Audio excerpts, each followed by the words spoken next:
আগের দিন আমরা দেখেছিলাম যে টুনি অনেক কষ্ট করে বাজার থেকে একটা আম গাছ কিনে এনেছিল। বেশ কিছুদিন পর তাতে বেশ অনেকগুলো আম হয়েছিল।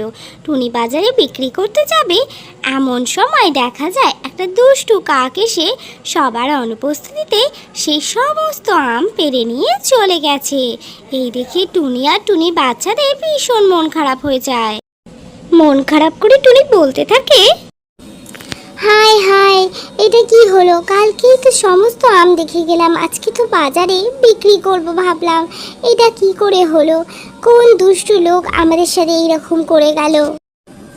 মা মা, তুমি কষ্ট পেও না, আমরা নিশ্চয়ই জানতে পারবো। আমরা যখন ভালো কাজ করেছি তার নিশ্চয়ই শাস্তি হবে। তোমার একজন চেনা জানা সাধু বাবা ছিলেন না, চলো না আমরা তার কাছে যাই। বাচ্চাদের কথা শুনেই টুনির মনে পড়ে গেল সেই সাধু বাবার কথা, আর সঙ্গে সঙ্গে সে বাচ্চাদের নিয়ে পৌঁছে যায় সেই সাধু বাবার কাছে। আর তারপর সাধু বাবা তাকে দেখেই বলে, আরে টুনি যে, অনেকদিন পর দেখছি, তা বলো তোমার কি সমস্যা হয়েছে? দেখুন না সাধু বাবা, আমি একটা আম গাছ বসিয়েছিলাম, তাতে কাল রাত্রি পর্যন্ত ভর্তি আম ছিল।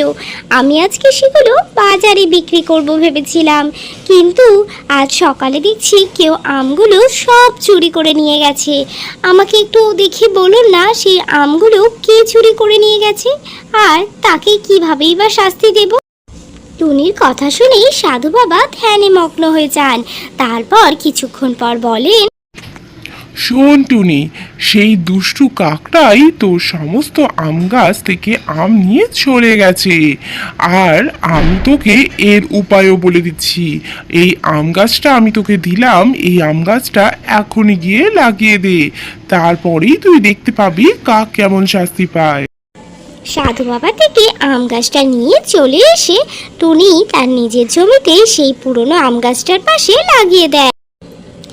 এবার এই আম গাছটা আমি লাগিয়ে দিলাম, এবার দেখবো আমার ওই আম গাছ থেকে আম খেয়ে সেই দুষ্টু কাকটার কি হয়। আবার রাত হতেই সেই দুষ্টু কাকটা টুনির জমিতে চলে আসে যে আম গাছে আবারও কোনো আম হয়েছে কিনা দেখার জন্য। আরে, এখানে তো কালকে একটা আম গাছ ছিল, আজকে আরেকটা আম গাছে আবার ভর্তি আম। আচ্ছা ঠিক আছে, যাই হোক হবে, আমি আজকেও তাহলে আমগুলো চুরি করে নিয়ে চলে যাই। আম চুরি করতে যাবে এমন সময় কাক সেই ঠোঁট দিয়ে আমটা যখনই পারতে যায় তার ঠোঁটটা সেখানেই ভেঙে যায়, কারণ আমগুলো ছিল ভীষণ শক্ত, পুরো ইটের মতন। কাক তো সেখানে বসে আ হু করে চিৎকার করে কাঁদতে লাগে, আর তার ঠোঁট দিয়ে রক্ত পড়তে থাকে। টুনি সেই চিৎকার শুনে সঙ্গে সঙ্গে বাগানে তার বাচ্চাদের নিয়ে চলে আসে। বেশ হয়েছে, বেশ হয়েছে, আমি তো তোমার শাস্তির জন্যই সাধু বাবা থেকে ওই গাছটা নিয়ে এসেছিলাম। তুমি আমাকে বললে আমি হয়তো তোমাকে দুটো আম খেতে নিশ্চয়ই দিতাম, কিন্তু তুমি তা না করে আমার কাছে সমস্ত আম চুরি করে নিয়ে চলে গেছো, তাই তোমার এই শাস্তি। অতিরিক্ত লোভ করলে এরকম শাস্তি পেতেই হয়। আর কখনো এরকম লোভ করো না, তাহলে কিন্তু এর চেয়ে আরো কঠিন শাস্তি দেব তোমাকে। কাক তারপর টুনির কাছ থেকে ক্ষমা চেয়ে সেখান থেকে চলে গেল।